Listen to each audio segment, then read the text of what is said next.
ভাইরা আমার, বন্ধুরা আমার, হযরতে মূসা পয়গম্বর আলাইহিস সালাম তখন নবুয়তি পায় নাই। অন্ধকার রাতে বিবি আর পরিবারকে একখানে রাইখা বললেন, আমি দেখি আগুনের সন্ধান পাই কিনা। আগুনের সন্ধান পাওয়ার পর দেখি ওখানে কোনো মানুষের আছে কিনা, আমাদের পথ সন্ধান পাই কিনা, পথের সন্ধান পাওয়া যায় কিনা। হযরতে মূসা পয়গম্বর যেখানে আলো দেখা যায় সে আলোর কাছে পৌঁছা তাকায় দেখে বিশাল বড় গাছ, গাছ পাতা লতা সহ আগুনে জ্বলতেছে।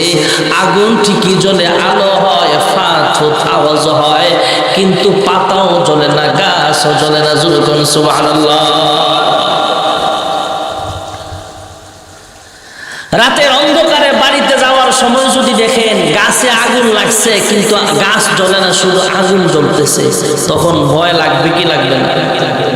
মূসা নবী চিন্তা করলেন, আমার এত কিছু দেখার সময় নাই, ভয় পাইলে পাইছে, কিন্তু উনি বন সন একসাথে কইরা আগুন নেওয়ার জন্য উনি একটু সামনে গেলেন। সামনে যায় দেখে উনি যায় আগুন আনতে, আগুনটা আবার পিছনের দিকে সরে যায়। জোরে করে সুবহানাল্লাহ। ভয় কি কমবো না বাড়বো? কমবে না বাড়বে? আপনারা ভয় পাইবেন না তো নাকি? ভয় পাওয়াটা স্বাভাবিক। হযরত মূসা পয়গম্বর আলাইহিস সালাম তখন নবুয়তি পায় নাই। হযরত মূসা পয়গম্বর আলাইহিস সালাতু ওয়াস সালাম আগুন নেবার জন্য সামনে যায়, আগুনটা পিছনের দিকে যায়, ভয় পেয়ে গেলেন। আল্লাহ রাব্বুল আলামিন কুদ্দুস আওয়াজ দিয়া বলে, হে মূসা, ভয় পাওয়ার কোনো কারণ নাই, আনা রব। সুবহানাল্লাহ। হযরত মূসা পয়গম্বর আলাইহিস সালাম এইভাবে আগুন নেবার জন্য গেলেন। আল্লাহ তাআলা আওয়াজ দিয়া দিলেন, ওয়া নাখতারতুকা ফাসতামি' লিমা ইউহা। আগুন নেবার জন্য আইছিলা, রাস্তা চিনার জন্য এসেছিলা, আমি আল্লাহ সিদ্ধান্ত নিয়েছি তোমাকে নবুয়তি প্রদান করব। সুবহানাল্লাহ। আল্লাহ তাআলা জানায় দিলেন, ফাখলা'না আলাইক ইন্নাকা বিল ওয়াদিল মুকাদ্দাসি তুওয়া। কোরআন শরীফের আয়াত আল্লাহ তাআলা আমাদেরকে জানিয়ে দিয়েছেন আল্লাহর হাবিবের মাধ্যমে। আল্লাহ তাআলা মূসা পয়গম্বরকে বলেন, হে মূসা, তুমি একটা পূত পবিত্র জায়গায় আগমন করেছো, পাওয়ার জুতা দুইটা খুলে ফেলো। সুবহানাল্লাহ। আল্লাহ তাআলা এক পর্যায়ে মূসা পয়গম্বরকে নবুয়তি দিয়া দিলেন। আল্লাহ বলেন, যাও যাও ফেরাউনকে যা কালিমার দাওয়াত দাও। জোরে বলুন সুবহানাল্লাহ। এদিক দিয়ে আসিয়া মূসা নবীর খবর লয়। মূসা মাদায়ান থেকে মিশর আসবে, আসিয়া খবর পাইছে।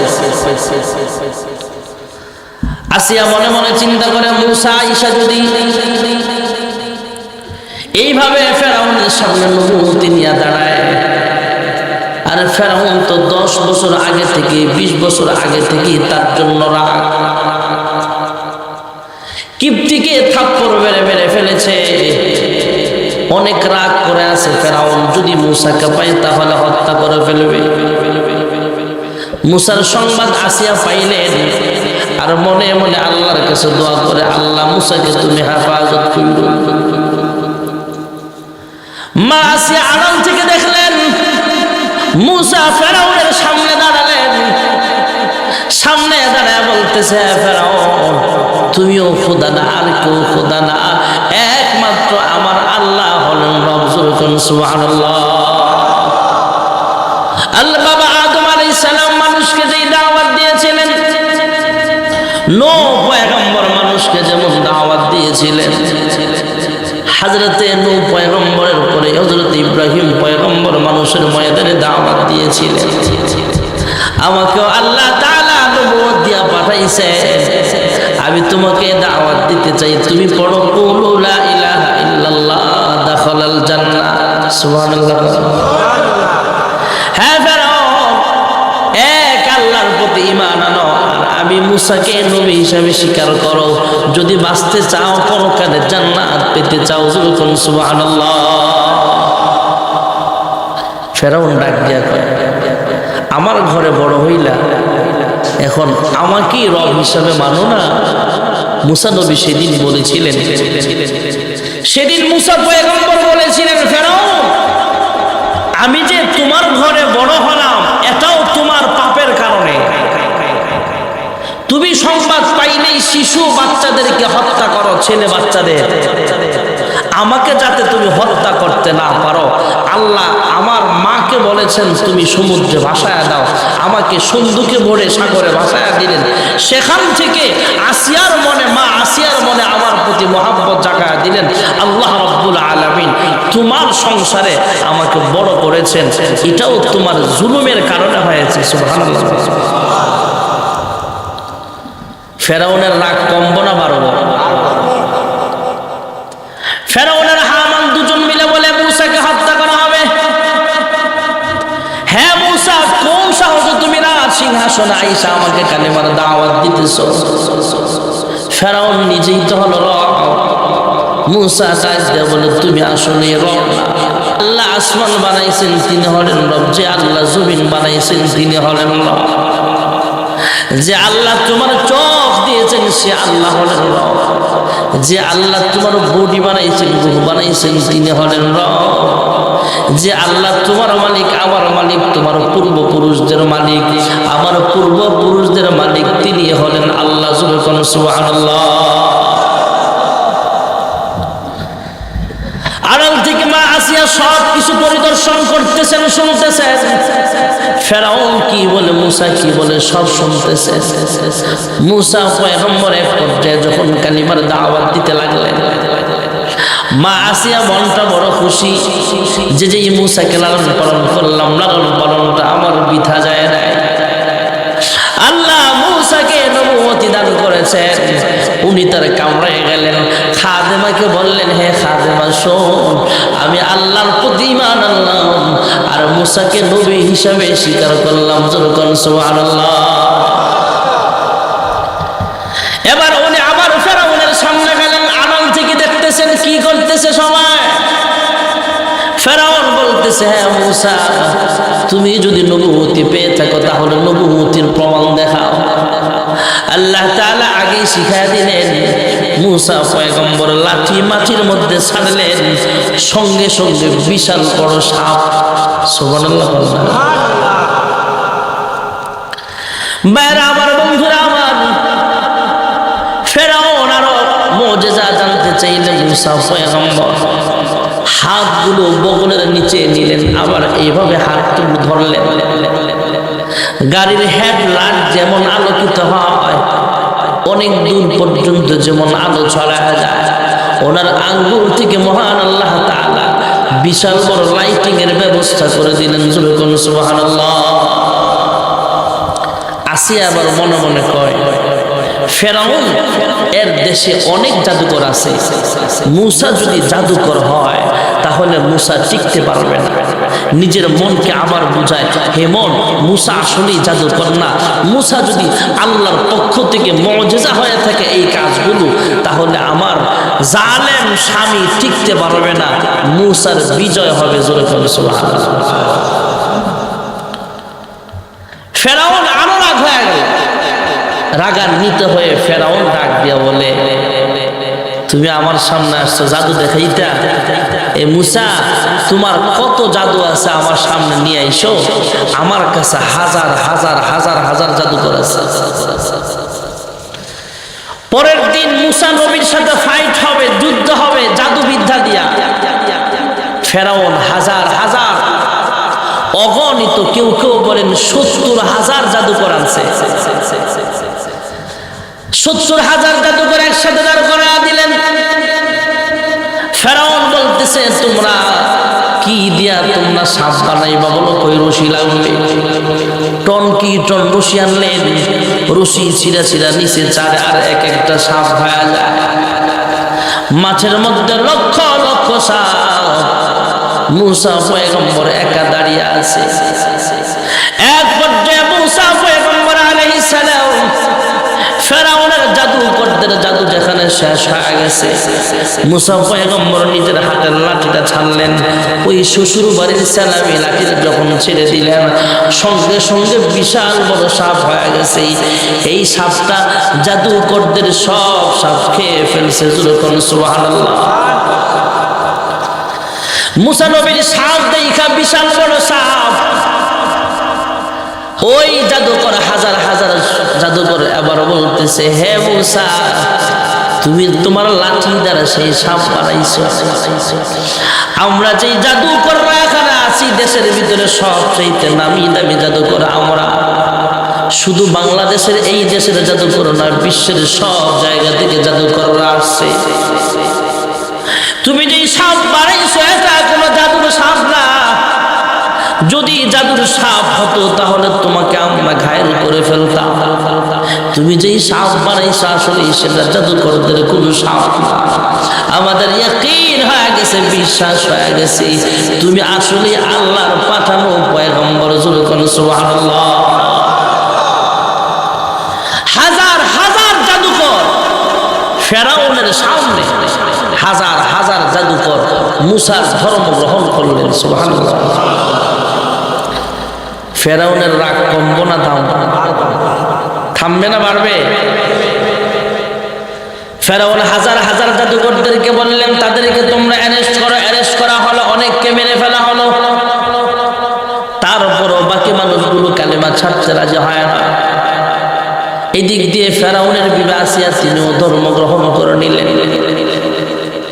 ফেরাউন চুপে চুপে সংবাদ পাইলেন যে আসিয়া ধর্ম গ্রহণ করেছে, মুসার ধর্ম গ্রহণ করে ইমানদার হয়ে গেছে, কিন্তু সরাসরি কোনো কথা তার কাছ থেকে পায় না।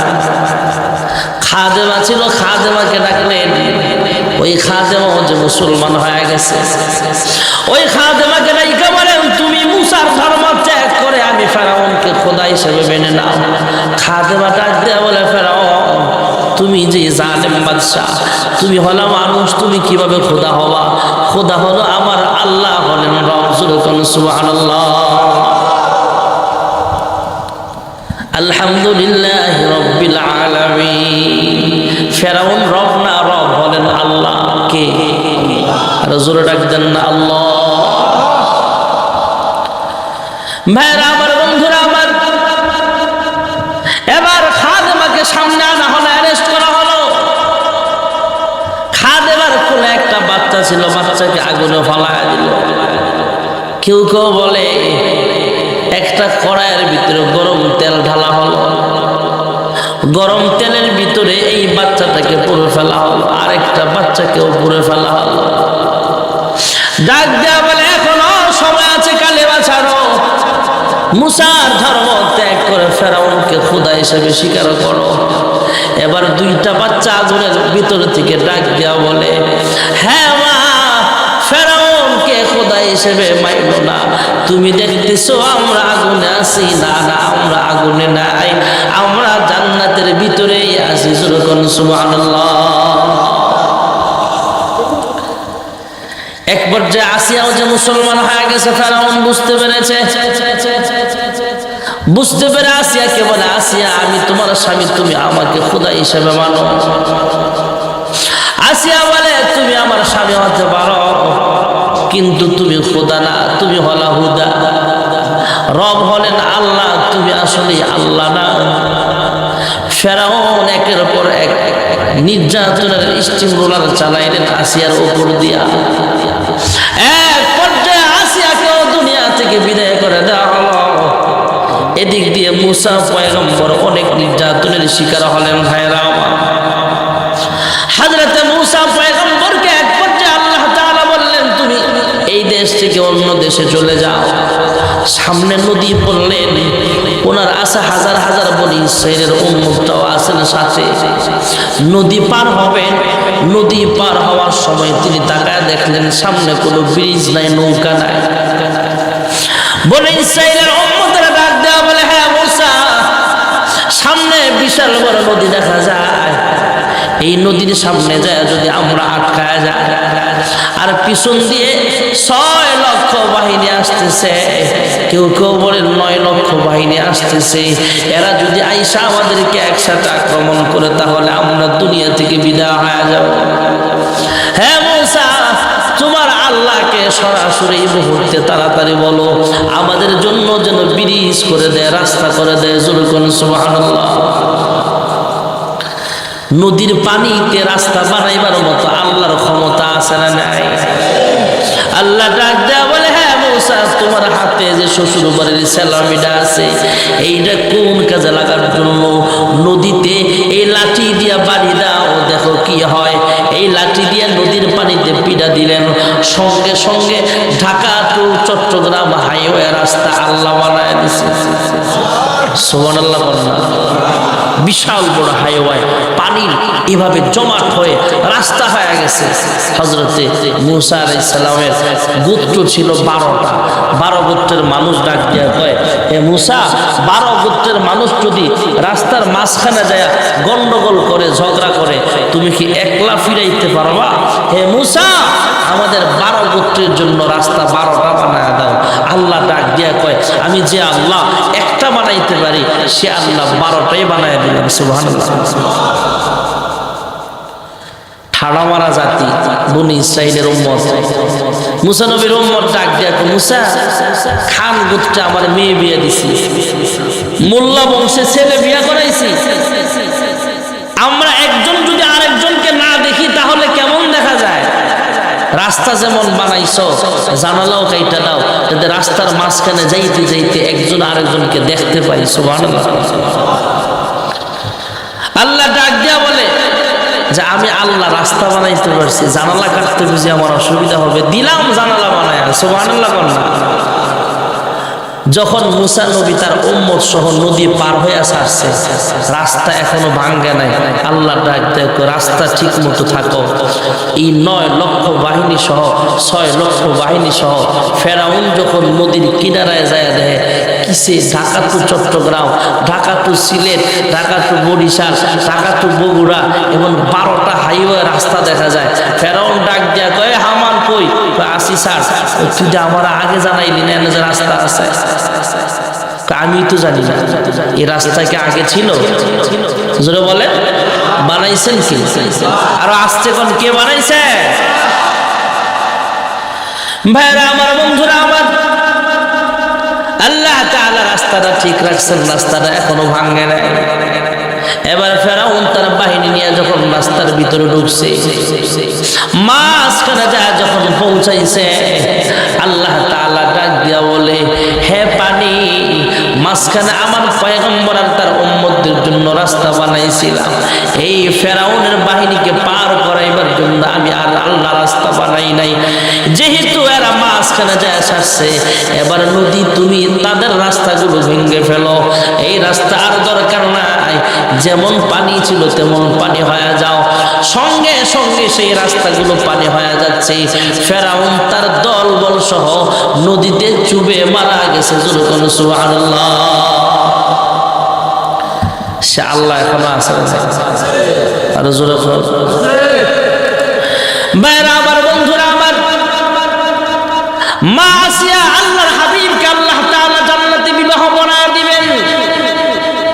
আল্লাহর হাবিব রাহমাতুল লিল আলামিন আম্মা জান খাদিজাতুল কুবরা রাদিয়াল্লাহু তাআলা আনহা যখন দুনিয়া থেকে বিদায় হয়ে যাবেন, আল্লাহর হাবিব বলে, খাদিজা, তোমার সতীনদেরকে আমার সালাম জানাইও। সুবহানাল্লাহ। আম্মা জান খাদিজা রাদিয়াল্লাহু তাআলা আনহাকে ডেকে দে বলে, ও আমার প্রাণের স্বামী গো, আমার সতীন বাবু কোথায়? আপনি তো বিবাহই করেন নাই, আমাকে ছাড়া অন্য কাউকে দুনিয়াতে এখন। আল্লাহর হাবিব রাহমাতুল লিল আলামিন বলে, খাদিজা, জান্নাতের ভিতরে তুমি যাইবা, যায় 2জন মহিলার সাথে তোমার দেখা হবে। একজন হলো হযরত ঈসার মা মারইয়াম, আরেকজন হলো জালেম শাসক, জালেম বাদশা, জালেম বাদশা ফেরাউনের বিবি আসিয়া, ফেরাউনের বিবি আসিয়া, আর এদিক দিয়ে ঈসা আলাইহিস সালামের মা মারইয়াম। এই 2জনকে আল্লাহ তাআলা জান্নাতে আমার সাথে বিবাহ পড়ায় দিবে। জোরে করুন সুবহানাল্লাহ। বলার উদ্দেশ্য ছিল হযরত মূসা পয়গম্বর আলাইহিস সালাম ছোট সময় থেকে পরীক্ষায় পাশ করেছে, আমরাও ইমানি পরীক্ষা সামনে চলে আসতে পারে। আমাদের ব্যক্তিগত জীবনের পরীক্ষা, পারিবারিক জীবনের পরীক্ষা, রাষ্ট্রীয় জীবনের পরীক্ষা, সব পরীক্ষা যখন সামনে আসবে তখন কার উপরে আমরা ভরসা করব?